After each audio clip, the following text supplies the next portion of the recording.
వరుసగా బైక్ చోరీలకు పాల్పడుతున్న దొంగలు పోలీసులు అరెస్టు చేశారు. వారి వద్ద నుంచి 10 బైకులు 7 గ్రాముల బంగారం స్వాధీనం చేసుకున్నారు. అనంతపురం జిల్లా గొంతుకల పట్టణం కాసాపురం పోలీస్ స్టేషన్ పరిధిలో బైక్ దొంగలను పట్టుకున్నట్లు డీఎస్పీ శ్రీనివాస్ తెలిపారు. యువత జల్సాలకు అలవాటు పడి దొంగతనాలకు పాల్పడవద్దని సూచించారు. పట్టణానికి చెందిన ఈ కేసులో ప్రతిభ కనపరిచిన పోలీసులకు నగదు పురస్కారాన్ని అందించారు.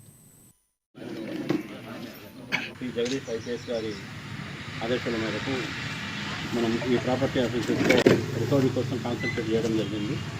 దీనిలో భాగంగా ఈరోజు గుంతకల్ రూరల్ డిఐ ప్రవీణ్ కుమార్ గారి ఆధ్వర్యంలో కసాపురం ఎస్ఐ గారు టీపీ వెంకటస్వామి మరియు వాళ్ళ సిబ్బంది అందరూ కలిసి ఈరోజు అంటే 4/12/24 తేదీ మధ్యాహ్నం 2:30 గంటల సమయంలో శివాలయం దగ్గర ఉన్నటువంటి ఈ పచ్చిరప్ప కాలనీలో కసాపురం కేసు ఉంటుంది. ఇక్కడ మోటార్ సైకిల్ దొంగతనం చేసేటువంటి 2 ముద్దాయిలను అరెస్ట్ చేయడం జరిగింది. వారి పేర్లు D1C, ఇంకొకతను హేమంత్ కుమార్ అనేటువంటి వాళ్ళిద్దరిని అరెస్ట్ చేయడం జరిగింది.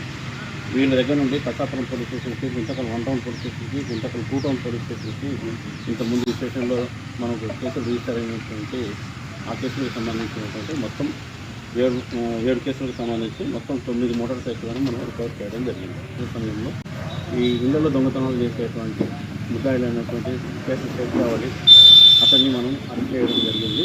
శ్రీ జగదీష్ ఐపీఎస్ గారి ఆదేశాల మేరకు మనం ఈ ప్రాపర్టీ ఆఫీసర్స్తో రికవరీ కోసం